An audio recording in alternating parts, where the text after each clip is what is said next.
You can't fire the owner because Nope. he can't fire himself. Someone's head's going to roll, unfortunately, in this situation. And it's probably Stefanski and Barry. I saw on The Athletic. I don't think that's fair, by the way. Stefanski, that part. I agree. I was saying the other day on my podcast that Barry should be fired. And I said I wouldn't fire Stefanski, but a couple of people made the point of saying, well, if you fire the GM, you got to give him a chance to hire his own coach, which is fair. That's true. Mm-hmm. So I would fire Barry. I would hire a new GM. If that GM thinks Kevin Stefanski's a good coach, wants to stick with him. Right. The situation in Cleveland has escalated with the NFL. Sources indicate GM Andrew Barry is prepared to move on from head coach Kevin Stefanski if he refuses to elevate Shedeur Sanders. The Browns are weighing a major quarterback change. Leadership appears to be aligning behind Sanders and pushing for immediate action. This is a high-stakes decision about control and the team's direction. I think it's unfair for me to comment in I guess, maybe on behalf of the industry. All I can say is this, the time that we spent with Shedeur, and what he's done throughout his college career is impressive. He's an impressive young man. He's a really good quarterback. Sometimes, fit comes into play. And I'd also say this, there are 4 more rounds of the draft. And then maybe lastly, it's less about where you get picked and what you do after you get picked. That's really the most important thing. Getting to know him over the course of the spring, he has a ton of resolve. Andrew Barry appears to be at a breaking point. Pressure from fans and within the organization to play Shedeur Sanders is intensifying. Barry is pushing for a move towards Sanders, while head coach Kevin Stefanski remains cautious about altering the depth chart. The divide is clear. One side wants acceleration, the other a measured rollout. The organization is under heavy scrutiny, and the focus has shifted to when, not if, Sanders sees the field. Has the 4th highest odds of any head coach this season to be fired. He's clearly on the hot seat. It's been a discussion for really a couple of years now, dating back to last season's 3-win season. And he's always had kind of hot and cold seasons. And now the sports books are saying he's 4th on the list. Number 1 is Mike McDaniel of the Miami Dolphins, Brian Dable of the Giants at 2, Shane Steichen at 3, and there is Kevin Stefanski plus 650 to be fired. This has moved beyond tension to outright stubbornness. Rather than elevating Shedeur Sanders, the staff has chosen Dillon Gabriel. The current depth chart looks less like a forward plan and more like resistance to change. Fans have been clear about who they expect to see, yet the organization keeps delaying. Every week without a real evaluation of Sanders slows development and blurs accountability. Cleveland is choosing a conservative approach when a decisive decision is needed, sending a message of uncertainty to both the locker room and the city. Now being the 3rd-string quarterback for the Cleveland Browns, was that so much was made out of unbelievable. He actually made the team as the 3rd-string quarterback. Like that was a big deal. Like that was somewhat of a surprise to a lot of people. He should have been the first pick in the draft. Kevin Stefanski appears to be doubling down to validate his approach. Despite sustained demand from Browns fans to see Shedeur Sanders reflected in chants, merchandise, and constant discussion, he continues to keep Dillon Gabriel in front on the depth chart. The decision functions as an assertion of control rather than a response to momentum. Even with clear signals from the fan base, Stefanski is staying with Gabriel and delaying a full evaluation of Sanders. It is a deliberate choice to maintain his plan and pacing, not to accelerate change. Cleveland is prioritizing continuity over recalibration, keeping any transition to Sanders on hold. But yeah, I mean, the Browns are in a tough spot. They have wasted. You traded a ton of high draft capital to get Deshaun Watson. You've gotten nothing out of Deshaun Watson and missed an opportunity. Like, who knows who they would have drafted. Now, maybe they would have screwed up those picks and the Browns would still be in bad shape. Andrew Berry is likely frustrated watching Dillon Gabriel default to conservative throws while the offense stalls. From a football perspective, this appears to be the hill Kevin Stefanski is choosing to stand on. Keeping Gabriel ahead of Shedeur Sanders has limited the unit's explosiveness and prevented a full evaluation of a higher ceiling option. Drives end quickly, field position flips, and momentum is lost while Sanders remains on the sideline. Fan patience is wearing thin. We've got news. Got news. About my Cleveland Browns. We've got an oblique problem. Obliques are big deals, especially when it's your quarterback. Now, he might be fourth on the depth chart, but he was number one in the preseason game last week, and he did a great job. 138 yards, 2 touchdowns. Shedeur Sanders has an oblique injury. That is not good. I do not like this. I hate this because I want to see more reps for Shedeur Sanders. Shedeur Sanders, a projected breakout this season, has been sidelined unexpectedly. The Browns coaching staff confirmed an oblique injury significant enough to keep him out of all activity. No reps, no drills, no warm-ups. Concerns are rising about how this may affect his momentum and force adjustments to the team's plan. The focus now is his recovery timeline, the impact on his development, and the next steps for the quarterback depth chart. Browns rookie quarterback Shedeur Sanders injured his oblique during practice today, putting his status in doubt for Saturday's preseason game against the Eagles. He's the latest quarterback on Cleveland's roster who has dealt with a health issue, joining fellow rookie Dillon Gabriel and Kenny Pickett. Sanders, who is trying to fight his way up the Browns depth chart, started the preseason opener last week and threw to practice. So how concerning is this for Shedeur as he is trying to, again, make his way up the depth chart, be QB2, potentially QB1 in the future? Dillon Gabriel taking Shedeur Sanders' QB1 spot after Sanders suffers an oblique injury is more than a roster change. It signals the staff is choosing urgency over efficiency. You do not replace a quarterback operating near a 70% completion rate with one coming off a 32% outing unless the decision is driven by desperation or poor evaluation. That is not strategy, it is avoidable loss of production. The impact on accuracy, timing, and drive sustainability is clear, and the difference is apparent to anyone watching. Well, here's what we know. I mean, after practice, Kevin Stefanski, the head coach of the Cleveland Browns, was not available to the media, but I did talk to him on the field as the players were coming off, and he told me that Shedeur Sanders complained of oblique soreness during the warm-ups this morning. Shedeur Sanders' absence isn't just a gap in the lineup, it's a setback for the entire offense. He thrives under pressure and makes throws others won't attempt. When he's healthy, every pass has intent, every drive has rhythm, and opposing defenses know they're in for a long day. Replace him with Dillon Gabriel and the defense senses an opening. Corners press tighter, safeties cheat down, and linebackers blitz more aggressively because they don't expect the same timing, velocity, or accuracy. Yes. I mean, yeah, I'm a fan. I'm not even going to try to hide it. Rich gets You guys are fans. Like, you guys talk about the Cleveland Browns quite a bit. Yeah, it's almost annoying to me. It aggravates people. Like, people don't like the fact that Rich talks a lot They about must love Shedeur. I'm here. But it's like, you know, you have a friend, and that friend's child is following in the family's footsteps. You want them to do well. I don't know why people have such an issue. I know Rich is supposed to be impartial, but it's kind of hard when you have that type of tie to it. But yeah, I'm rooting for Shedeur, man. And Dillon Gabriel's 32% completion rate isn't just poor, it's untenable at this level. A number that low needs no context. It means 2 misses for every completion. Weather, opponent, and play calls are secondary when efficiency is that limited. That output does not sustain drives or keep the full playbook viable, yet he is starting while Shedeur Sanders is sidelined. The contrast is clear. Sanders brings accuracy, timing, and command. Gabriel's recent performance reflects inconsistency and missed opportunities. Choosing Gabriel under these circumstances reduces offensive reliability and invites defensive pressure. It is a decision that sacrifices efficiency and field position. So it'll be interesting to see what happens with Dillon Gabriel, but to the Shedeur Sanders point, it is unfortunate because I thought he was gaining some momentum.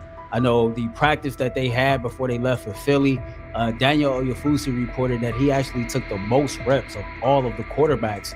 And that was the first time that had happened. It was the first time that he had went ahead of Dillon Gabriel, practicing with the twos, etc. So like coming off that stout performance against the Carolina Panthers, he was gaining momentum. If this were a clean evaluation, there would be no debate. Shedeur Sanders is the clear choice. He's accurate, composed, and consistent with a track record of high-level production. Dillon Gabriel remains a question mark, and not the kind that stresses defense. He's the kind that makes coaches consider leaning on the run to limit risk and protect field position. The reality is that injuries create openings for players who haven't earned them. Gabriel has stepped into QB1 while Sanders is out, but that reflects circumstance, not superiority. We don't know the severity of this oblique injury and whether it will even keep him out of Saturday's game against the Eagles.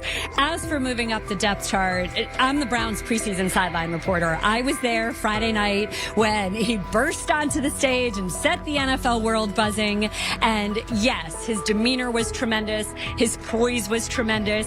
He did the things that were asked of him. But at the end of the day, he wasn't actually asked to do all that much. The real concern is how this could attach to Shedeur Sanders' reputation. The NFL is unforgiving about availability. An oblique injury for a quarterback isn't minor. It affects mechanics, torque, and timing. Even with a strong return, the injury-prone label can linger. For the Cleveland Browns, or any team seeking stability under center, that perception is toxic. Teams don't want a player they fear won't make it through October. That's the risk. Talent doesn't always overcome league politics. Once questions about durability start, they rarely fade. They surface in contract terms, roster decisions, and sideline evaluations. So Shedeur Sanders is injured again? If you were following along on social media today for the Browns' first joint practice in Philadelphia against the Eagles, wow, you were in for a tumultuous ride. I mean, all the reporters, both Browns and Eagles reporters, were pretty much flabbergasted at the fact that Shedeur Sanders was taking 0 team reps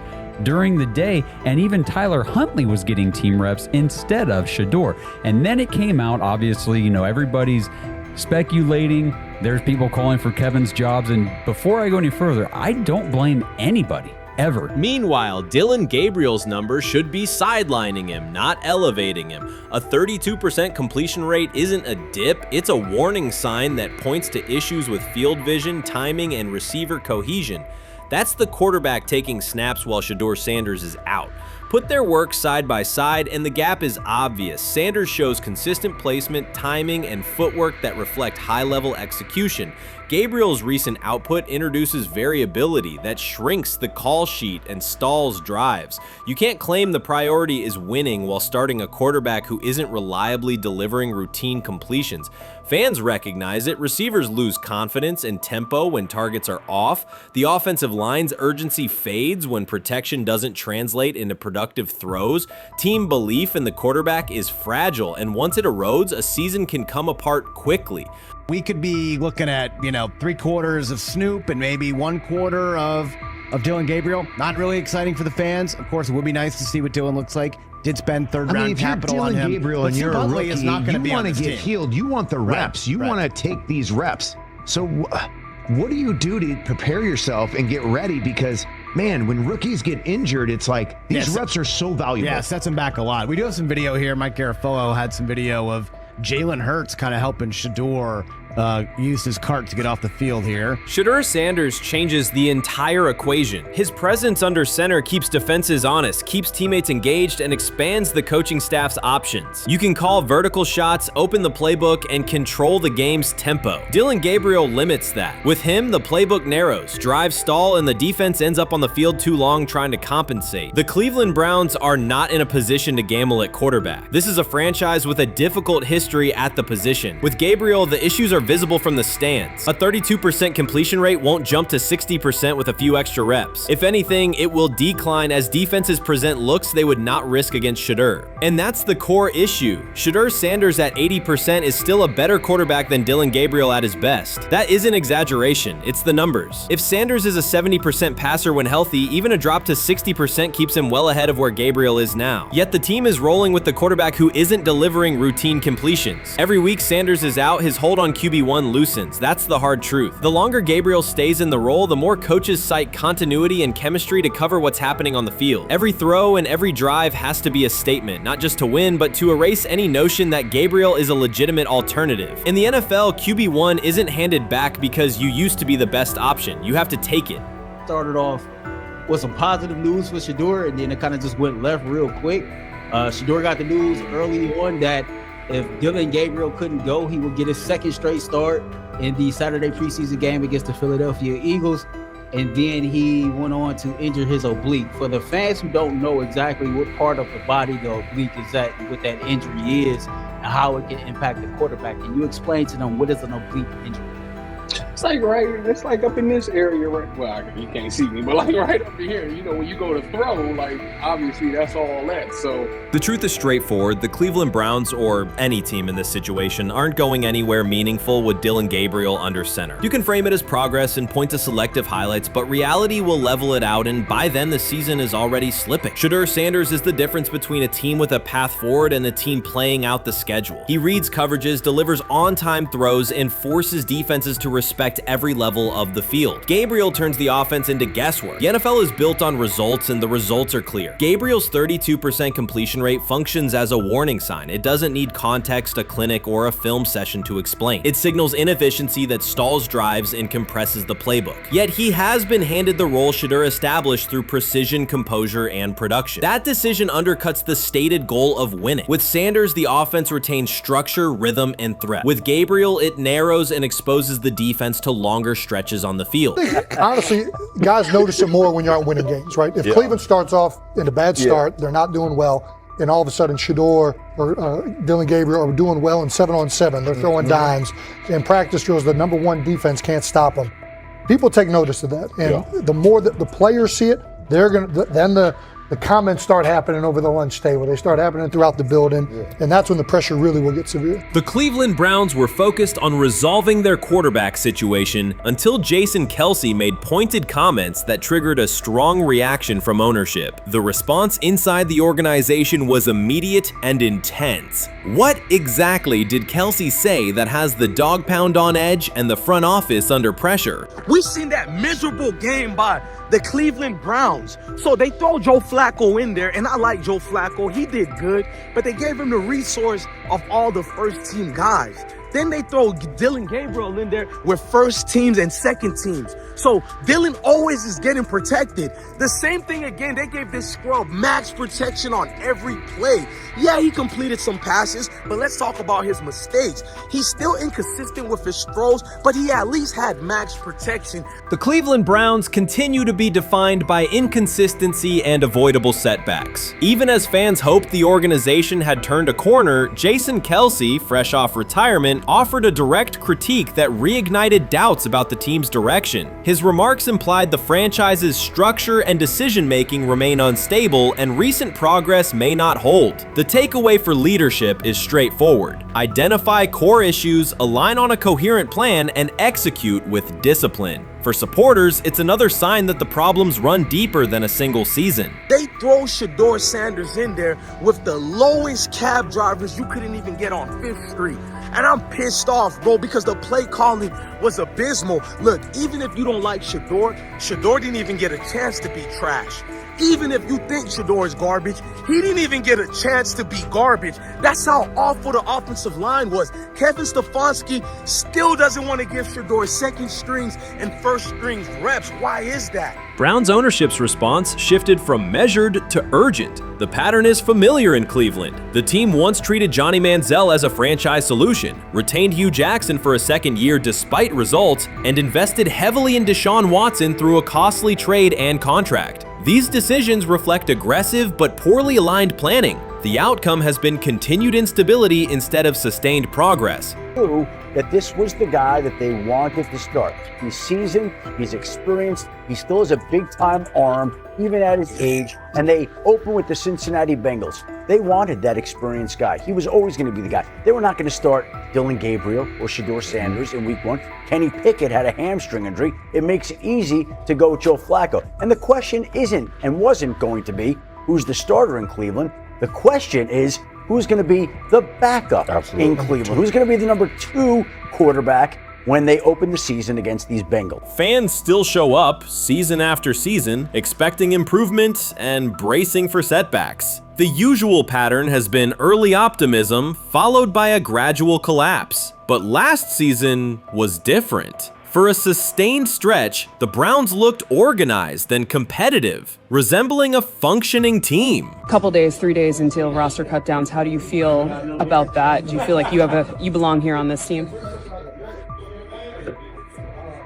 Obviously, I think overall as a player, I feel like I put in the work. I feel like everything I do, I try to do it to my best, and that's all I ask for. So I feel like everybody feels like, they should be on the team, and if you ask anybody on the team, would they feel like they belong, in their own eyes. So I feel like I do, but I'm my own player, I think about myself in a high regard. The front office entered the offseason confident. Kevin Stefanski was being praised, and the Dog Pound believed the team had made real progress.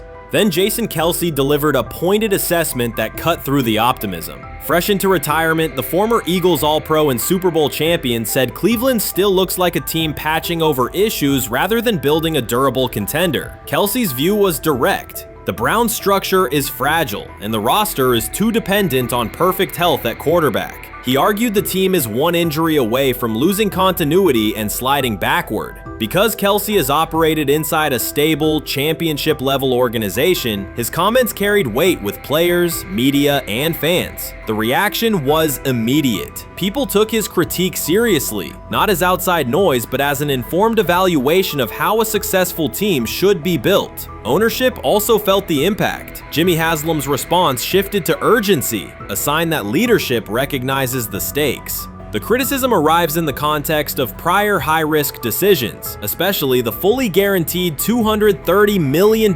commitment tied to Deshaun Watson. Watson has missed time and shown inconsistency when available, and the contract has constrained flexibility. Kelce's remarks highlight why depth, alignment between the front office and coaching staff, and a clear contingency plan at quarterback are non-negotiable. The takeaway is straightforward. Cleveland must convert last season's progress into a stable framework, protect the quarterback, deepen critical positions, and establish a plan that survives injuries and short-term setbacks. Without that, the games that fueled optimism will remain temporary.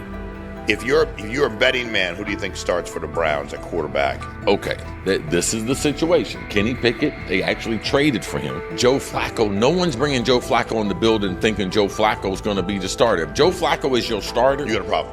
You have a huge problem. And if they were saying Shedeur was the starter as the 5th rounder, you got a real problem too, because he passed over all these guys in these reps in the offseason in shorts, in bikini shorts, Speedos and stuff. Like, no. That kind of stuff. So I'm not that surprised when you put down a 3rd round pick on a quarterback. You do believe he has a certain skill set. Jason Kelce stated the obvious. Cleveland committed to a quarterback who hasn't played at an elite level in years, and Joe Flacco's playoff run didn't change the long-term outlook. Ownership appeared more upset that the criticism was public than by the substance of the critique. Many fans agreed. They've seen this pattern before. Rosters age, injuries are inevitable, and when a single contract dominates the cap, one setback at quarterback can undermine the entire season. Kelce's broader point was about structure. The Browns prioritized the high-cost, uncertain starter over depth and contingency. The late-season surge masked issues that remain: limited cap flexibility, thin depth at key positions, and an offense that lacks a credible Plan B. Fans recognize how quickly a strong defense can decline with injuries, and how an offense without redundancy stalls. The AFC North raises the stakes. Baltimore with Lamar Jackson sustains a top standard. Cincinnati with Joe Burrow returns to contention when healthy. Pittsburgh rarely slips below .500 under Mike Tomlin and wins with defense and consistency. In that environment, Cleveland can't rely on perfect health or peak form from one player. The path forward is clear. Diversify cap allocation, reinforce the offensive line and receiver depth, carry a legitimate backup plan at quarterback, and install a scheme that functions regardless of who is under center. Given what we saw yesterday with Shedeur Sanders, somebody on the Cleveland Browns is 100% getting fired, probably by the end of this year. The person who's probably going to end up getting fired is Kevin Stefanski, because I know that he didn't want Shedeur Sanders on the team. It was Andrew Berry who made that pick. You can't really go against your GM. Bad things happen in this situation. But Shedeur Sanders is not without fault for what we saw yesterday. This is the play that we saw yesterday that has the internet just exploding, where Shedeur Sanders took like a 24-yard sack. Half of the internet is saying that this is all Kevin Stefanski's fault. Cleveland showed progress last season, but the underlying concerns remain. Jason Kelce highlighted them directly. The Browns' long-term plan is fragile, cap-constrained, and overly dependent on perfect health at quarterback. His comments focused attention on structural issues, roster depth, continuity in coaching, and a sustainable offensive approach, rather than a single hot streak. That criticism resonated because it reflected what many around the league already see. Ownership's reaction underscored the sensitivity. Jimmy Haslam has presided over frequent coaching and quarterback changes, and external scrutiny carries weight when it comes from a respected veteran with championship experience. Kelce's remarks reinforce that last year's Joe Flacco stretch was a short-term solution, not a foundation. The team still needs a durable plan that can withstand injuries and inconsistency. The practical takeaway is clear: stabilize the system, diversify cap usage, and build depth at key positions so the offense functions regardless of who is under center. That includes a coherent development pathway for younger talent such as Shedeur Sanders, with defined practice reps, protection, and scheme alignment. Kelce didn't say anything outrageous. He articulated the gap between a brief surge and a credible long-term contender. I have the faith of a mustard seed. Right, because this is the greatest resurrection since Jesus the Christ. Right, like at some point, Joe Flacco was thinking about getting into TV. Yeah. Right, Joe Flacco didn't have a job, and then now you not only come back and start for the Cleveland Browns late in the 2023 season, but they came back around to you. You're now the day one starter for a franchise that just 2 years ago was in the playoffs. The Browns' quarterback situation remains unsettled. Deshaun Watson was expected to be the long-term answer, but injuries and inconsistent play have prevented him from reaching an elite level. When the team turned to Joe Flacco after Watson's season deteriorated, Flacco immediately lifted the offense and produced results that highlighted the gap between expectations and reality. That a 39-year-old late addition could outperform a $230 million starter was not just a short-term surprise, it raised fundamental questions about roster construction and evaluation. Quarterback depth has been fragile, and the late-season surge masked broader structural problems. Jason Kelce's remarks made that clear. Cleveland is vulnerable if the starter is unavailable, cap flexibility is limited, and the offensive plan lacks a stable contingency. His critique drew attention to leadership and planning as much as on-field performance. Jimmy Haslam's strong reaction reflects the pressure on ownership. The organization has promoted a message of stability and progress, but Kelce's assessment suggested those gains are not yet durable. The path forward requires a realistic approach to the cap, a credible backup plan at quarterback, and a system that holds up regardless of personnel. This is exactly what he says. I'm told the footage of Shedeur Sanders meeting with the Giants is so bad that both the Browns and the Sanders family have threatened legal action if it is published. The New York Giants have released audio from their draft interview with Shedeur Sanders, and the disclosure has drawn intense public reaction. Fans want to know whether Sanders made critical remarks and why the Giants shared material that should have remained confidential. This situation revolves around an open microphone, contentious comments, and the broader implications of the leak. The New York Giants published a brief, edited segment from their interview with Shedeur Sanders and withheld the remaining footage. Observers are debating whether this was a strategic public relations decision or an attempt to discredit him. The team has offered no additional explanation, and many fans view the limited release as inadequate and potentially misleading. They are demanding full transparency and accusing the organization of orchestrating a negative narrative. While criticism of Sanders is vocal, his supporters are responding with equal intensity. There was another team that he sat down with. What do you mean it didn't go well after that? So, he was pissed that they did that to him. They did that to him. He counter-confronted the them. same thing they do to every other quarterback prospect. They did that to him. They slide in a mistake to see if you catch it. Right. And so because you're the quarterback, but he didn't take it as a correction. He took it as like he got pissed off. Yeah, and it's like so here's another one. So another one was he throws a bad interception, and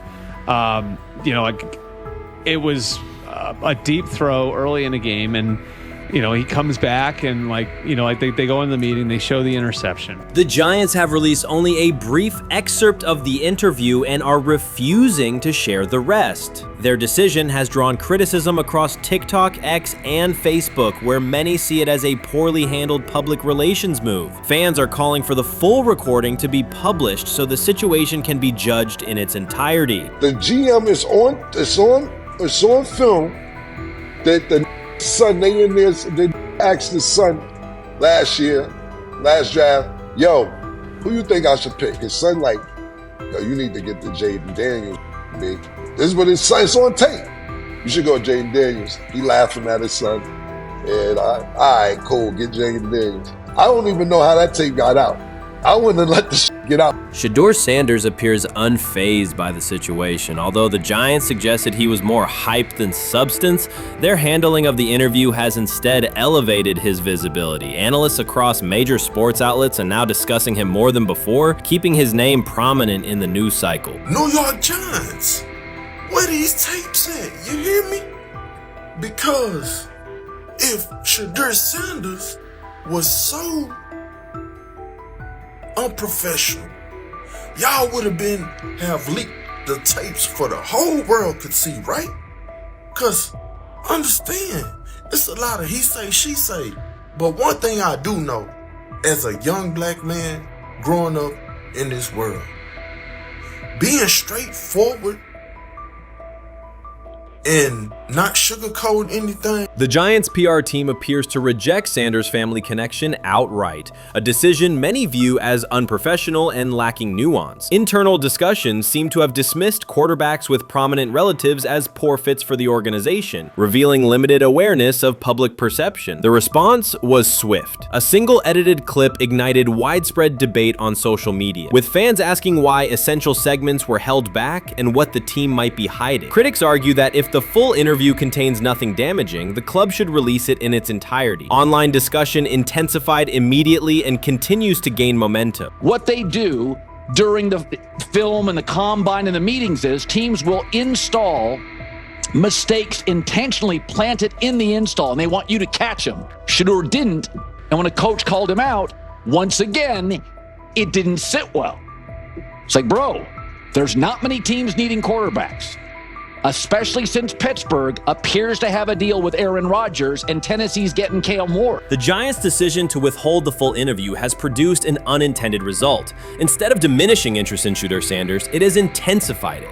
Media outlets and analysts are now examining every on-field rep, press comment, and public appearance as evidence of how he conducts himself under scrutiny. Each throw, adjustment, and answer is tracked and evaluated against league standards, reinforcing the view that he remains composed and professional. Many fans contend that the organization has misrepresented Sanders and suggest the issue may stem from the Giants' view of his father, Deion Sanders. They see the partial release as an attempt to raise doubts about his character by association. That perception has only made his profile more compelling. The discussion has shifted from whether he deserves a high draft position to how effectively he withstands sustained pressure. Sanders is now regarded not just as a talented prospect, but as a symbol of resilience, central to debates about transparency and organizational strategy. Even if the Giants eventually provide more context, the visibility they have created for him is unlikely to fade. The most fun yet the most difficult thing I cover and we cover all year long is not games. It's the NFL draft. Because I've said this many times, you get lied to for a month to 2 months up to it. And so often during the draft, and every few drafts, there's a guy that really falls, precipitously falls. This year it was Shedeur Sanders, it's been Aaron Rodgers, it's been Dan Marino. Every few years somebody falls a lot. And so, but those stories don't come out until like the fall. Criticism of Shedeur Sanders from within the Giants organization has become increasingly public. Team communications appear focused on casting him as an overhyped prospect, whose character should be questioned, a narrative that seems aimed at shaping opinion rather than assessing performance. Yet each selective release or negative remark has instead amplified attention on Sanders and elevated his reputation. Efforts to confine him to a narrow, unfavorable image continue to produce the opposite effect, reinforcing his position as an underdog who endures external pressure. The debate has shifted from football analysis to broader concerns about narrative control and transparency. Fans, reporters, and online communities are still urging the Giants to publish the full interview, arguing that only complete context can resolve speculation. The organization's refusal to comply has intensified scrutiny and led many observers to conclude that the team underestimated public reaction and now faces questions it could have avoided with full disclosure. The tapes, the New York Giants have the tape. They definitely have the tape. It's confirmation that they had the tape. Shedeur didn't do nothing. It's what they saying he did. I'm gonna tell you what these mixed reaction right here. So we already know about the New York Giants, but the Pittsburgh Steelers head coach Mike Tomlin reported admired Sanders' talent, but hesitated to draft him due to previous challenges with quarterbacks like Russell Wilson and Justin Fields, leading to more cautious approach. Las Vegas Raiders. Sanders met with Raiders at the NFL Scouting Combine and expressed enthusiasm about potentially joining the team. His familiarity with the West Coast offense and quick release was noted positive, though concerns about his ceiling. Hours after the Giants posted that short audio clip, the timeline never slowed. Comment threads filled with frame-by-frame breakdowns, lip-read attempts, and side-by-side comparisons of what was said versus what was left out. Reporters called league contacts. No one could explain why a franchise would stir this level of curiosity only to seal the vault. Each refusal sharpened focus on Shedeur Sanders, turning routine throws into national talking points. Analysts kept circling back to the same note. His cadence at the line looks unchanged, steady against the noise. Hashtags demanding the full interview, trend drop, and trend again. Podcast hosts bump scheduled segments to lead with the leak. Rival teams get asked how they would handle a similar situation, then quietly check their own archives. Inside Giants headquarters, the plan to shape the story looks less like strategy and more like a slow burn spotlight they can't switch off. And now every preseason snap, every media availability, every stray sideline camera angle gets fed into a loop that asks, what are they still hiding? The file remains locked. Curiosity keeps compounding. Until someone presses upload or steps to a podium and explains the redactions, the subject drifts away from depth charts and play design, fixing instead on secrecy, control, and the risk of underestimating how fast attention turns pressure into permanence. Momentum isn't fading, it keeps recalibrating, louder, impossible to mute.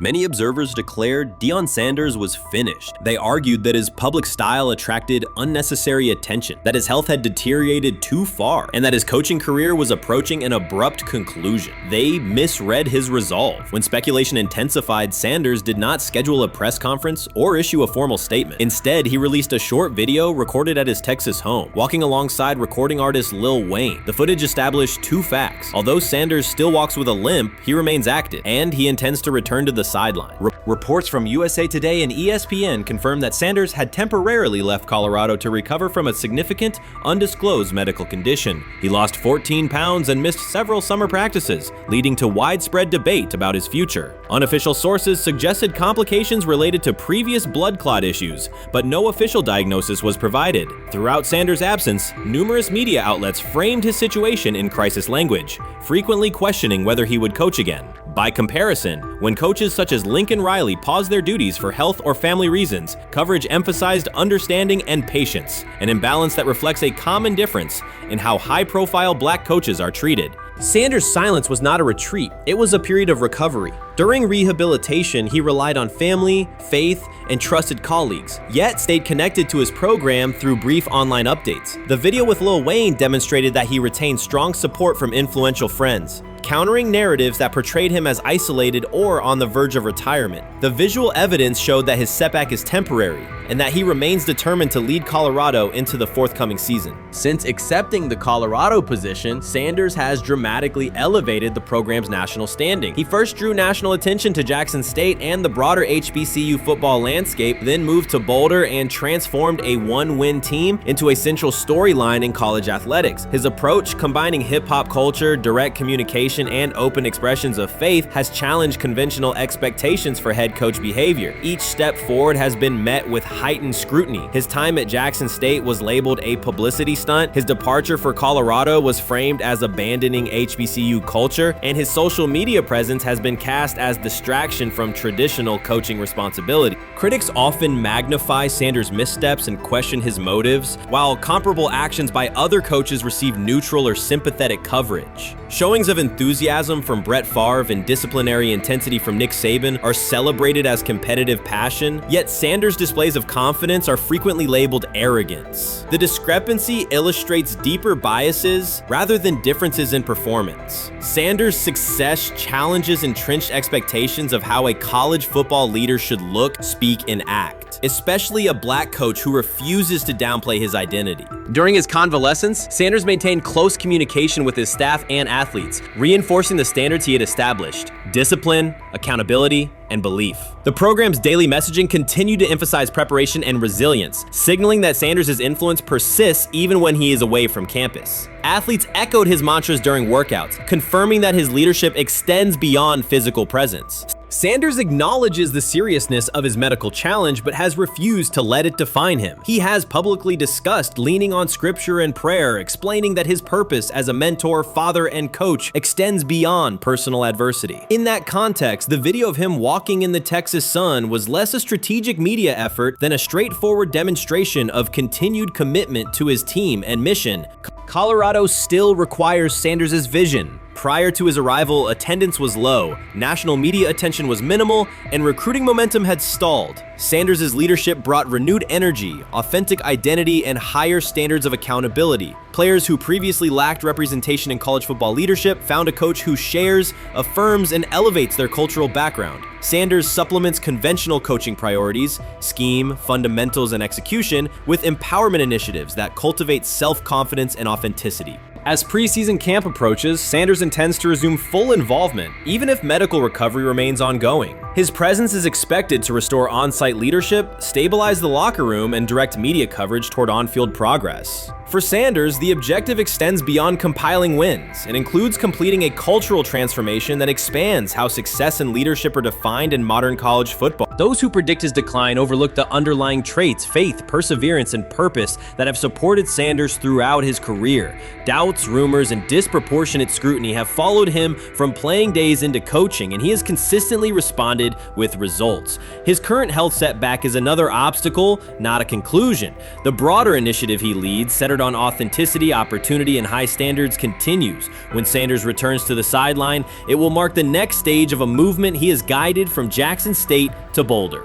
The recent period of quiet has been strategic rather than passive. Instead of defending himself in daily briefings, Sanders focused on rehabilitation, remote program oversight, and family support. Each brief social media message reinforced a consistent theme: faith and preparation.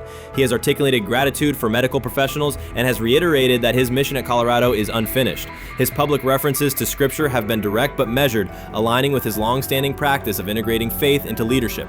By walking through his ranch with Lil Wayne, Sanders signaled continuity. The clip underscored that influential supporters remain engaged, that Sanders' broader network values his vision, and that he remains capable of navigating physical challenges. The visible limp was not evidence of imminent retirement. Rather, it documented the reality of ongoing recovery and the resilience with which he approaches each obstacle.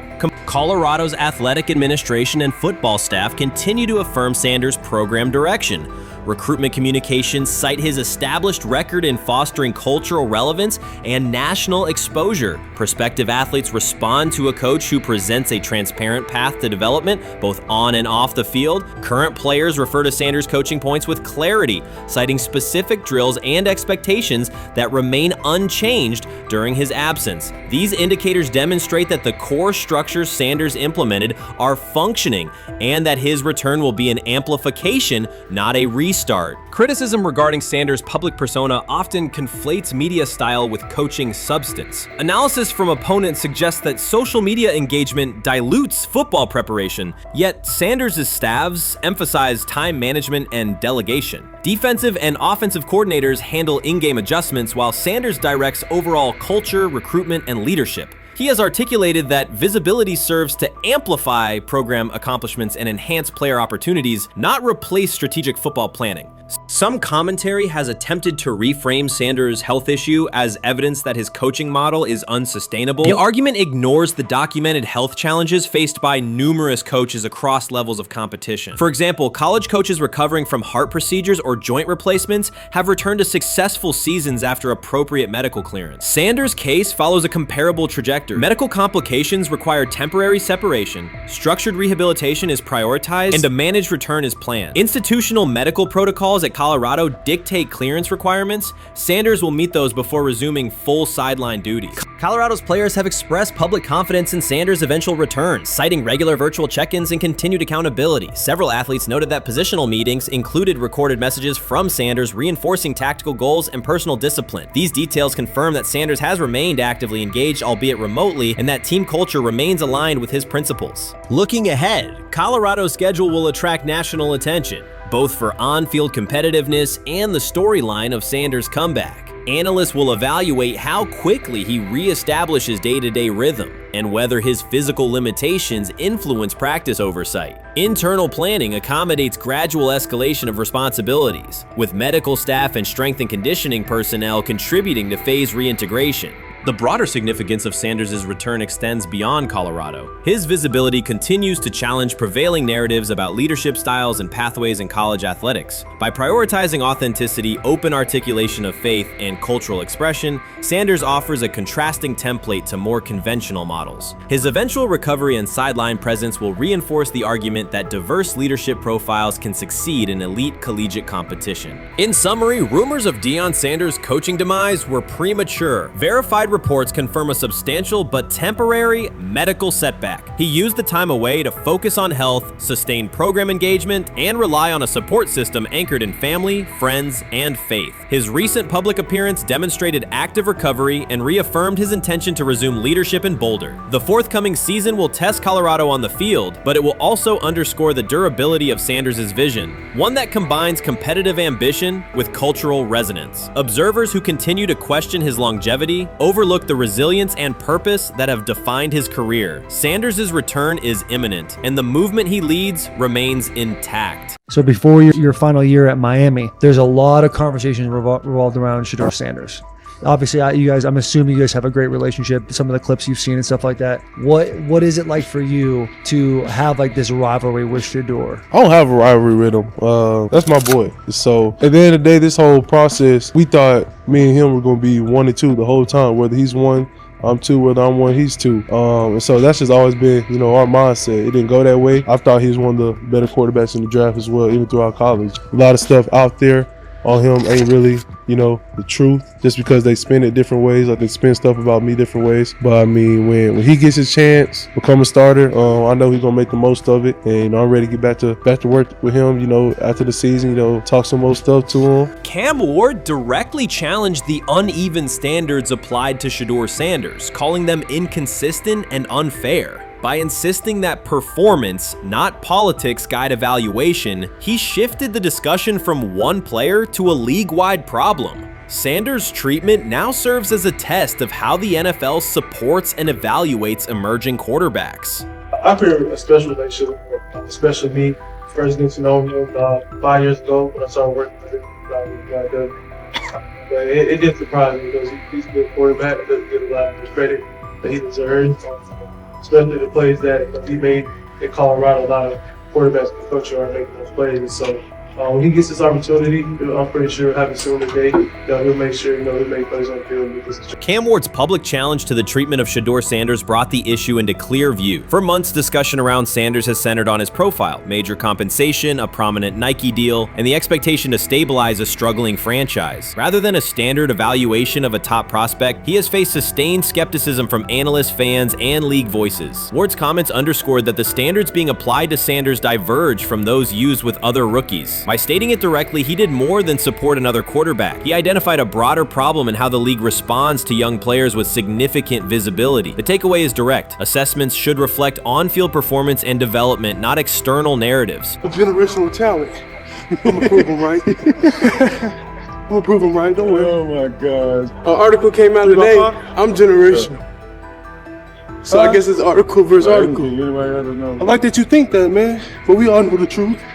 What? Trav gonna be first? You generational, I'm legendary. That's cool. We can be legendary. Legendary, get their ass. We'll start going in like 5 minutes. Shedeur Sanders entered the league with more than a playbook. He brought a public brand, a family legacy, and expectations unusual for a first-year quarterback. Before his first regular season throw, he was already positioned at the center of attention. Rather than assess him on that reality and his on-field ability, many voices reduced him to marketing, treating visibility as proof of hype instead of performance. Cam Ward pushed back on that framing. His point was simple: judge Sanders by the same criteria applied to other rookies. With Sanders' resume, production, leadership, and composure, most first-year quarterbacks would be discussed as long-term cornerstones. The evaluation should be consistent, focused on development and results, not perception. This is the process with Shedeur, who I know is a buddy of yours, and how do you think both of you guys will end up doing in the league?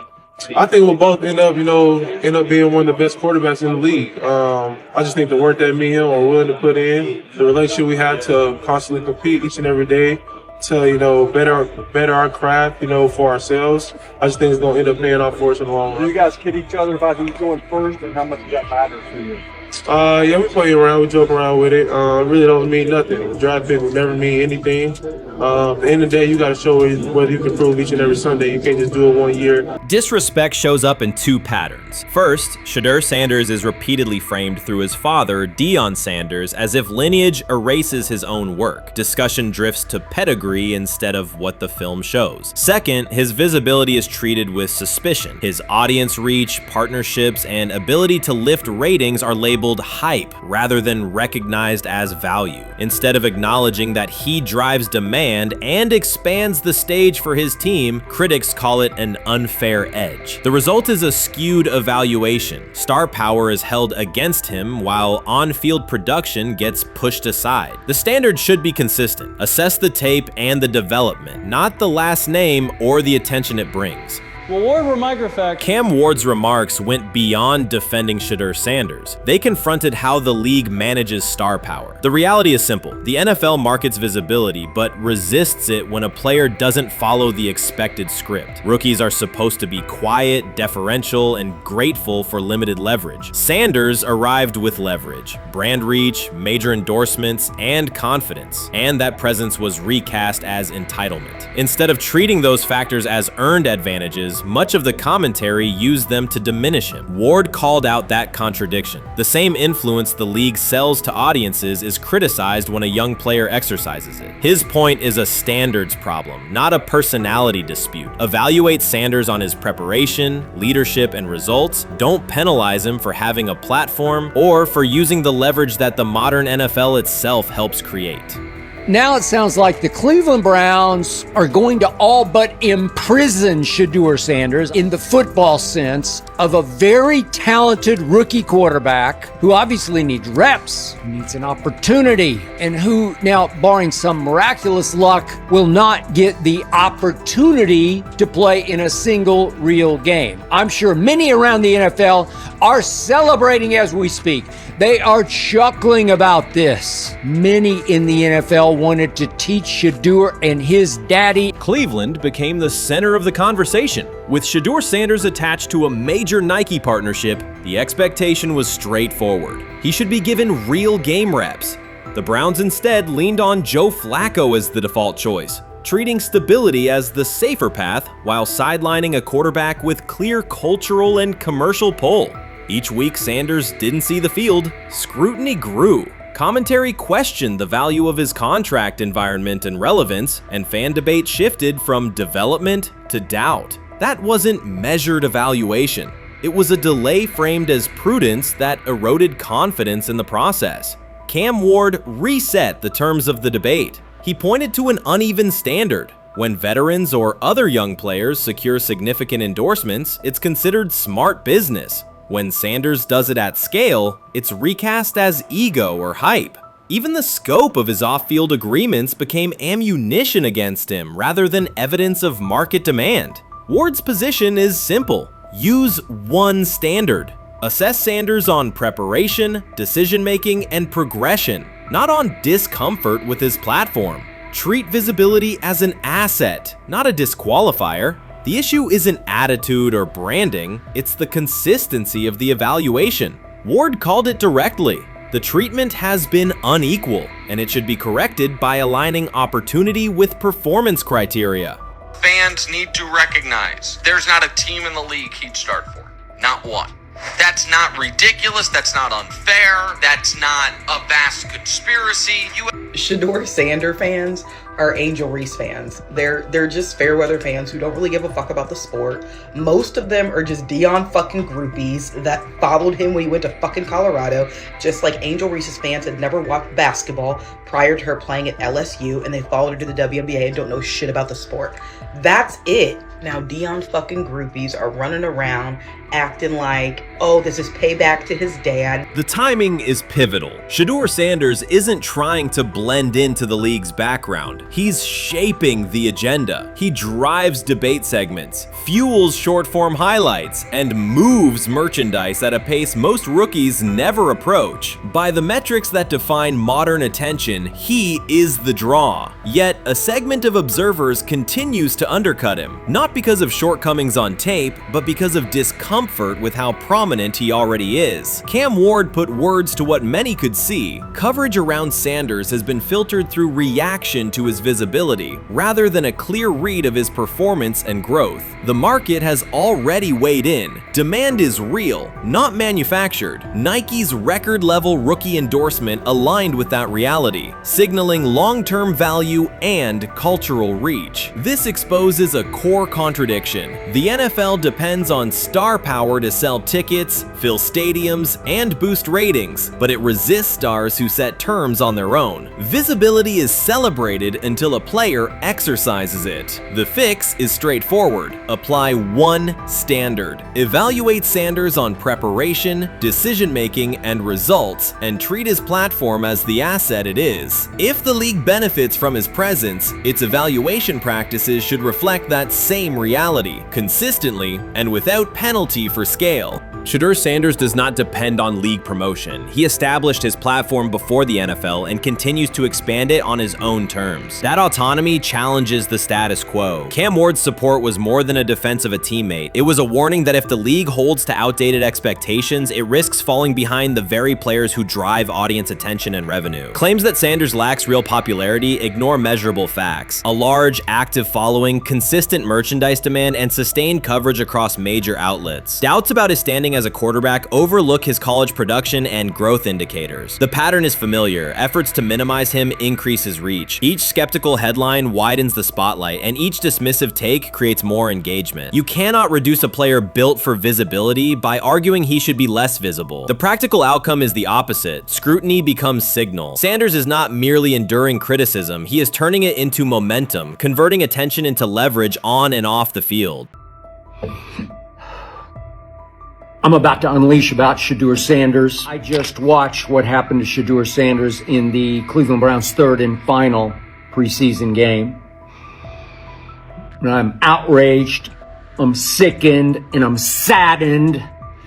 By the way, Shedeur continues to be treated in the National Football League now by those sorry-ass Browns and sorry-ass Kevin Stefanski. The Cleveland Browns are once again mishandling a promising quarterback. Skip Bayless criticized the organization for failing to develop Shedeur Sanders and for misusing his skill set. He argued that the team's decisions are undermining Sanders' progress and turning a major investment into a cautionary example. Bayless pointed to inconsistent usage, questionable play calling, and a lack of clear direction as key issues limiting Sanders. He said the Browns need a defined development plan and stronger support if they expect Sanders to succeed. Skip Bayless delivered a direct, critical assessment this week. After seeing Shedeur Sanders in a Browns uniform, he argued that Cleveland is mishandling the quarterback and undermining his development. Bayless said the team's approach shows poor planning and inadequate support around Sanders. He dismissed excuses about strategy and emphasized the need for better coaching, deployment, and protection. In his view, the Browns are setting themselves up for problems before the season begins unless they establish a clear plan for Sanders. Given the team's recent decisions, his reaction is understandable. Cleveland has a history of inconsistent quarterback development. Shedeur Sanders is a premium prospect, the son of a Hall of Famer, a proven college performer, and a widely recognized figure. The organization should prioritize his reps, protection, and a clear development plan, not place him behind Dillon Gabriel as if he were a secondary option.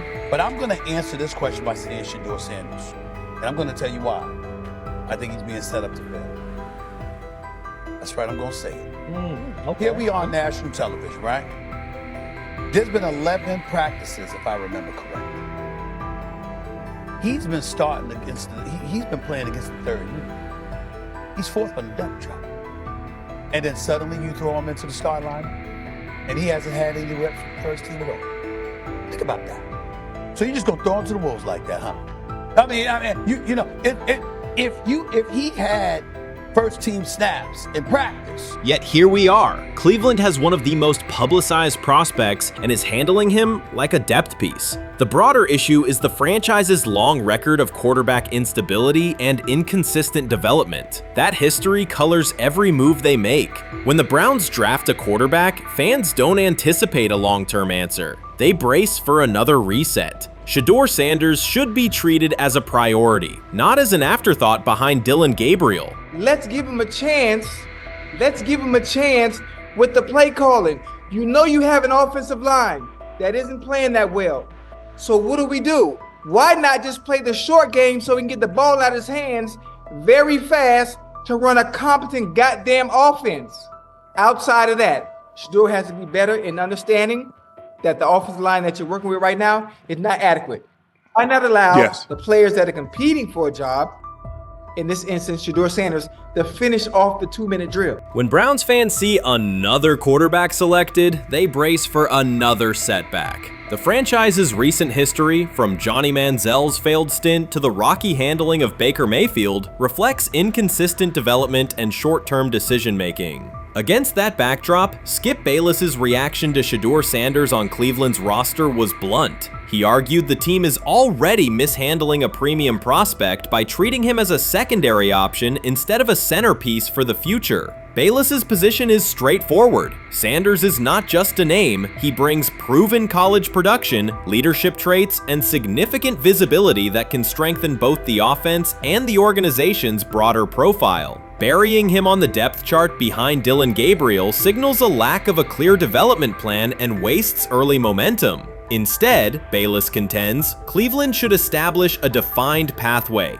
First-team practice reps, protection and personnel tailored to his strengths, deliberate play calling that accelerates processing, and measured in-game opportunities that build confidence and execution. In his view, the Browns need alignment from the front office to the coaching staff to prioritize Sanders' growth. Continuing to treat him like a depth piece risks repeating the same cycle that has undermined previous quarterbacks. Committing to a coherent plan gives Sanders and the franchise a realistic chance to convert potential into sustained performance. I view things as I got time. I got time to be able to grow and mature, and be able to understand the ins and outs of the defenses and be able to get the good insight from the vets in the room. So I look at it as, a plus. And whenever, it's time for me to play. Shedeur Sanders rolled into Browns camp and instantly made the whole practice feel like a recess pickup game. NFL vets suddenly looked like they'd forgotten the playbook and were just trying to keep up. With that being said, I see some balls coming out of Shedeur Sanders at that camp, and I'm like, kind of looks like a guy. Yeah, I'm reading. He can sling it. Ready to I see him, some of the veterans, how they talk to him, mic'd up, see what he's doing in the community. Talking about Njoku there? Njoku, Mike Knapp. Yeah, once you see, different little interactions and things like that, I know he has the talent. We'll see. It'll be a competition that usually brings the best out of guys, especially young guys. So I'm interested to see how that quarterback situation. Right after Shedeur Sanders tightened his cleats and the Browns settled in for what they figured was a routine camp day, the whole vibe tilted sideways. No blazing comet, no UFO touching down at midfield, just a swagger-charged quarterback striding in like he'd crashed the wrong league and thought, yeah, I'll stick around and run this show. The Browns had no clue what storm was rolling in. You'd expect an NFL team to do a quick scout, maybe pull up a highlight reel or two, but nope. They greeted Shedeur with a shrug, only to watch him seize the field on snap 1 and run the whole operation like a seasoned pro. First and foremost, he's been the best quarterback in camp. Now look, Joe Flacco ain't had many opportunities. There was a whole day I saw he didn't throw the ball at all. Here's my theory on the situation. They already know who's starting in the number 2 is. They already know. Joe Flacco and Shedeur Sanders is already locked up. You're missing the boat, people. You're missing the boat. Your boy, Kenny Pickett and Dylan Gabriel, oh, they're fighting. Shedeur didn't merely clock in, he hijacked the session. One moment he's loosening his arm, the next he's roasting veteran QBs like faded names on busted draft boards. Defensive coordinators everywhere had the same gut punch reaction. Uh-oh. His pocket poise? Straight disrespectful. His timing? Psychic. And every pass left his hand like it was laser guided to its mark. While Shedeur Sanders was slicing up routes, the Browns' secondary looked less like an NFL backfield and more like a gaggle of dads sprinting through a Saturday fun run. Big on enthusiasm, short on closing speed. Coaches fought the urge to slam the emergency horn. Players traded wide-eyed, "Are we serious?" stares, and someone even double-checked that a hidden camera crew wasn't about to pop out of the tunnel. But nope, this was pure Shedeur, half cold-blooded surgeon, half highlight factory. He wasn't dropping a casual "I'm here," he was crafting a masterclass. From the first rep, the tempo changed. Shedeur Sanders accepted the snap with steady footwork, diagnosed the Browns' single high shell, and delivered a tight window seam route that forced the free safety to recover late. Throughout the period, he manipulated leverage with quick shoulder fakes, moved through full field progressions, and released on time from a balanced base, consistently putting the ball on his receiver's upfield shoulder. Cleveland's coverage struggled on multiple fronts. Safeties hesitated between deep half responsibilities and underneath support, creating voids at 15 to 20 yards. Cornerbacks and off-man were caught in trail position when Sanders used rhythm throws on 3-step drops, while those who tried press technique had their inside hand neutralized by his receivers' outside releases. Linebackers widened to match shallow crossers, leaving the middle hook unguarded for pivot routes and option digs. One corner attempted a line of scrimmage jam. Sanders immediately adjusted the route to a back shoulder fade, releasing the ball before the break and rendering the press ineffective. Over the session, he showcased pocket discipline, reclimbing to maintain throwing lanes rather than drifting, and finished with a series of anticipatory throws against cover 2 cloud, fitting vertical outs between the flat and deep half defenders. Sanders' combination of rapid post-snap processing, precise ball placement, and pocket efficiency exposed coverage mismatches at every level and highlighted communication gaps in the Browns secondary. By mid-session, the Browns defensive staff clearly recognized their calls were outmatched. Every adjustment, a roll to cover 6, a simulated pressure, a late rotate to 2 high, was neutralized once Shedeur Sanders confirmed the post-snap picture. Routes that had taken weeks to script were beaten by timing and location. Comeback set at 12 yards broke open before the corner's transition. Slot seam outs dotted the void between the flat and deep half defender, and boundary receivers beat press with quick hand techniques, receiving the ball before the trail man could recover. Sanders' command was methodical. He used cadence to freeze plug blitzes, re-ID'd the mic when linebackers sugared the A-gaps, and maintained a firm base so he could reset and fire without resetting his feet. His receivers benefited from that rhythm. Top of the stem, eyes back, ball delivered on their upfield shoulder, allowing immediate transition to YAC. The Browns front tried a late stunt to compress the pocket. Sanders climbed 2 steps, re-spotted the shallow crosser, and delivered in stride, turning a potential sack into a 20-yard gain. What stood out most was how little ramp-up Sanders needed. From his first series, he processed full-field concepts at tempo, cycling through progression reads without hitching. The poise under interior pressure, consistency in ball placement, and ability to manipulate zone defenders left the Browns' coordinated disguise packages ineffective and forced them into static coverage by the end of the period. In short, Sanders' efficient mechanics, rapid processing, and anticipatory accuracy rendered Cleveland's defensive game plan ineffective at every level, from pre-snap disguise to post-snap spacing. Imagine there's many people that think Dylan Gabriel's a better quarterback than Shedeur Sanders. I don't care where they were drafted. If the Browns are the one team that thinks that, then I'm going to suspect it's not true. They don't know what listen, I've been on every quarterback evaluation for 30 years. Right. I never root against anybody. Yeah. But I'd be surprised if Dylan Gabriel's ever a legitimate starting quarterback for the Cleveland Browns. I'd be surprised. I just don't think. Well, then it is a wasted pick because you took him in the top 100.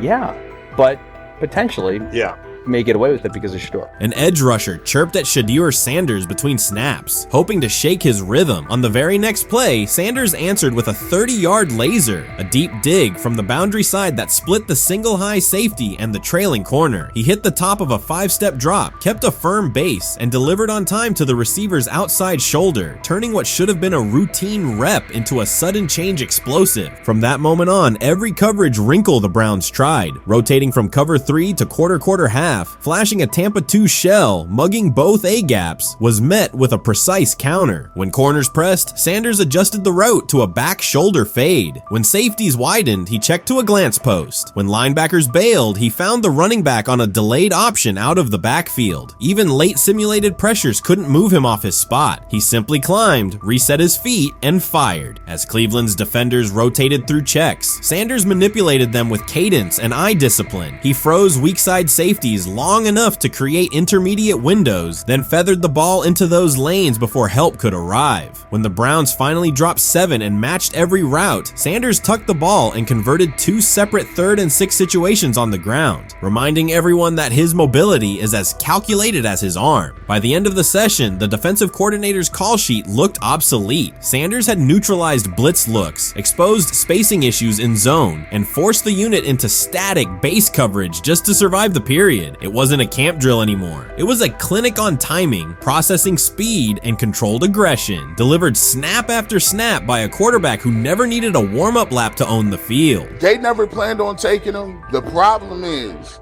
like Ocho Cinco said, you got somebody that has endeared himself to the locker room. And guess what? The difference between him and Tim Tebow, the biggest one, is he can play. He can throw the ball.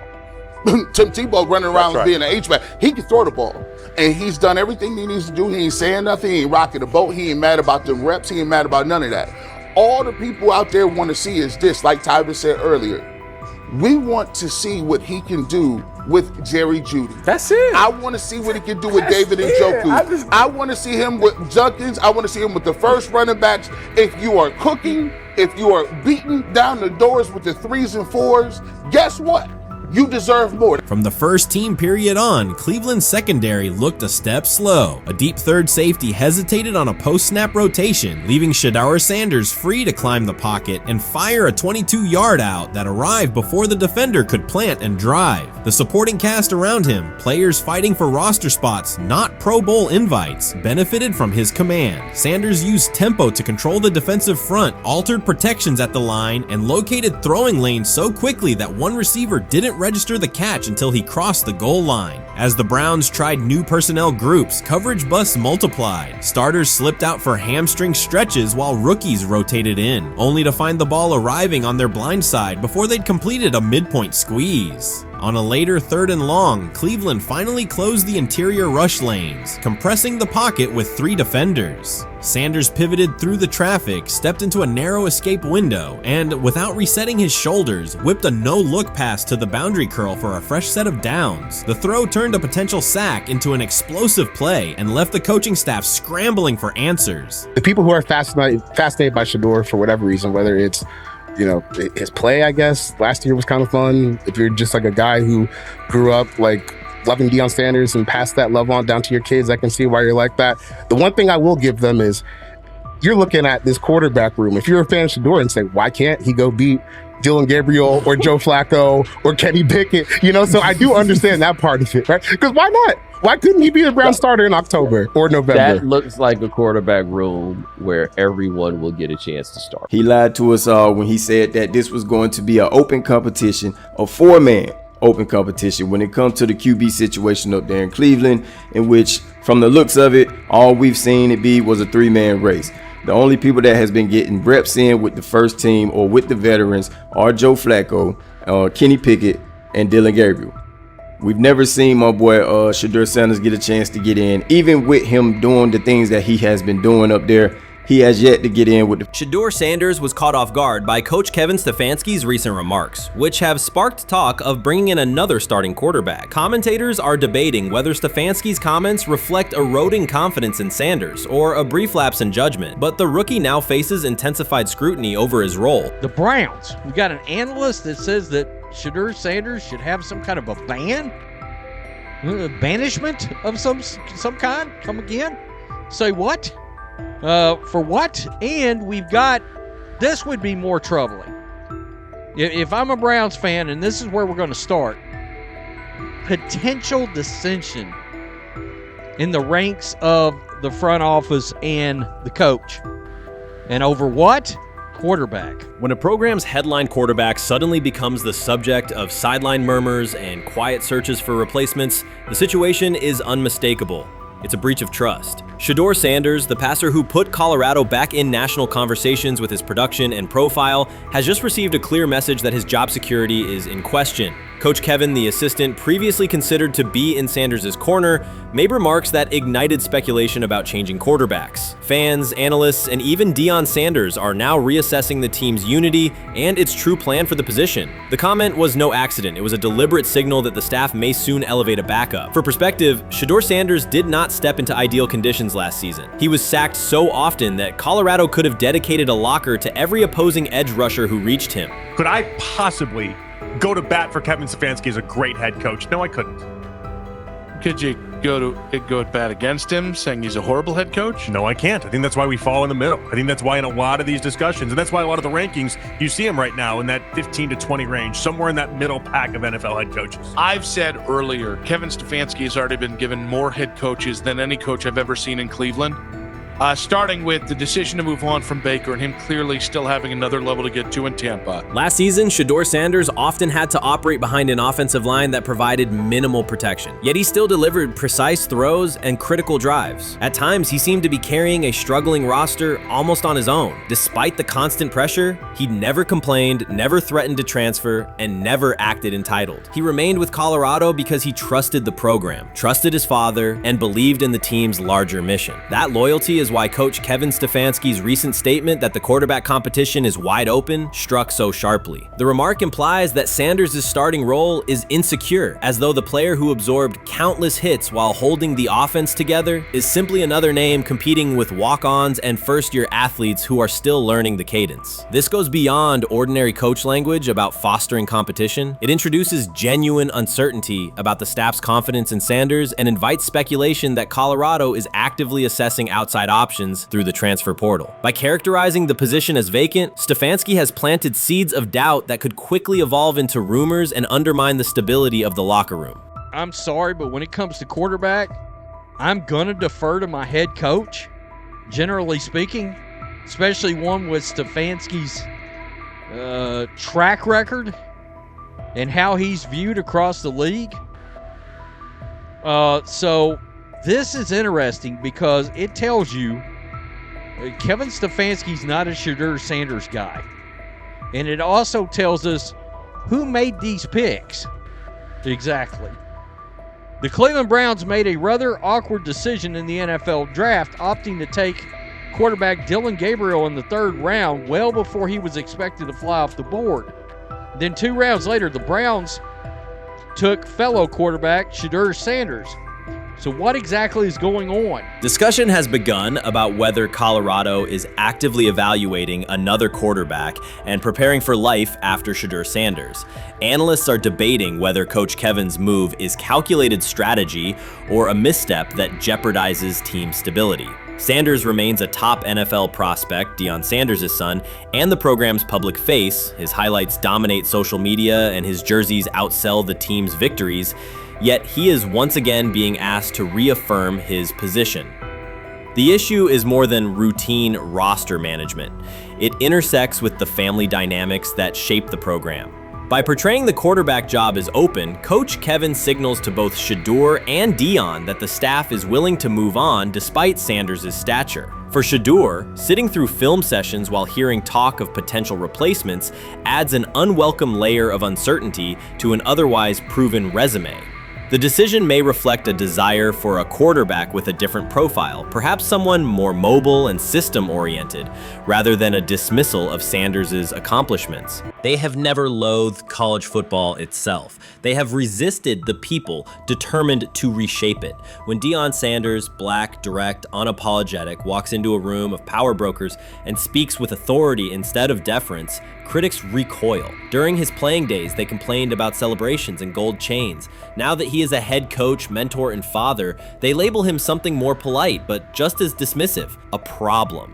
At Big 12 Media Days, Sanders addressed the accelerating chaos of the name, image, likeness market. He said college football needs a salary cap, not to hobble players, but to impose order on a system that showers unproven freshmen with seven-figure promises while the rest of a roster hunts for scraps. He called the situation unsustainable. Within hours, ESPN commentator Paul Feinbaum branded him a hypocrite, arguing that Sanders profited from NIL at Jackson State and now wants rules only because his most marketable athletes have moved on. The accusation spread quickly because it fit a comfortable storyline. Outspoken black coach gains from change, then protests when the advantage disappears. That framing ignores context. Sanders never criticized players earning money. At Jackson State, he urged corporate sponsors to partner with athletes who had been invisible to major brands for decades. What he wants now is stability, standardized guidelines, basic financial literacy, and roster balance that prevents locker rooms from fracturing over uneven payouts. When other coaches, Nick Saban, Dabo Swinney, Lane Kiffin, voiced similar concerns, they were praised for foresight. When Sanders spoke,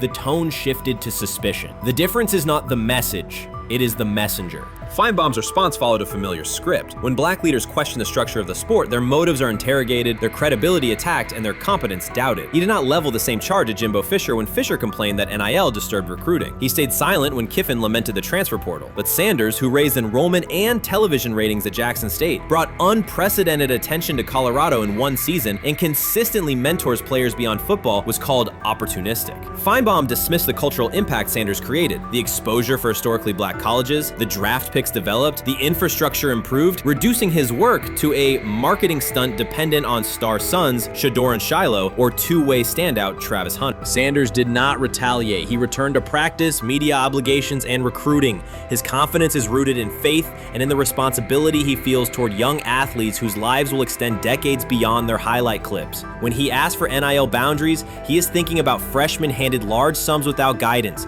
families unprepared for sudden wealth, and programs that abandon kids once production stalls. He has watched that cycle from the inside.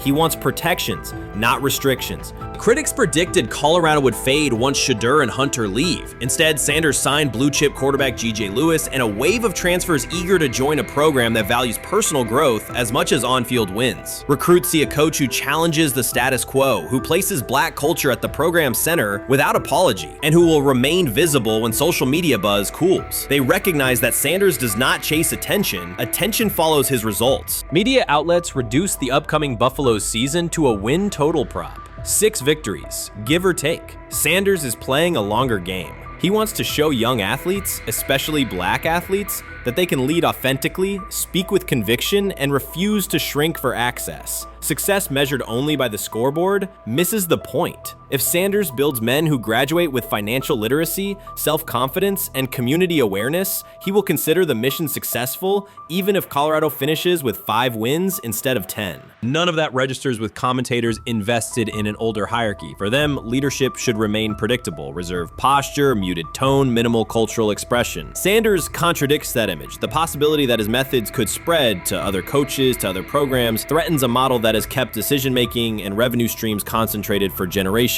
So the debate is not about hypocrisy or payroll ceilings. It is about control of the narrative and who is deemed qualified to write it. Sanders refuses to surrender that authority. He knows order is necessary. He also knows whose voices have been ignored whenever real reform is discussed. By speaking plainly, he forces television panels, athletic directors, and conference commissioners to confront issues they would rather defer: financial education, equitable resource distribution, and consistent national standards. Whether Colorado exceeds betting lines this fall will not change the trajectory Sanders has already set. He made Boulder relevant, energized recruiting beyond traditional power corridors, and broadened college football's cultural reach. That influence will persist long after social media debates cool. If his call for NIL structure eventually becomes policy, as the NCAA and Congress now contemplate, Feinbaum's soundbite will fade, while Sanders' imprint endures. In the end, accusations of hypocrisy say more about the accuser than the coach. Sanders has remained consistent: empower athletes, hold adults accountable, and inject stability before unchecked money corrodes the locker room. The people who stand to lose clout in that environment prefer the chaos they can manipulate. Sanders prefers a system that nurtures the players who make the sport worth watching. His advocacy is rooted in experience, not self-interest, and his critics will have to decide whether to engage with that reality or keep shouting from the sidelines.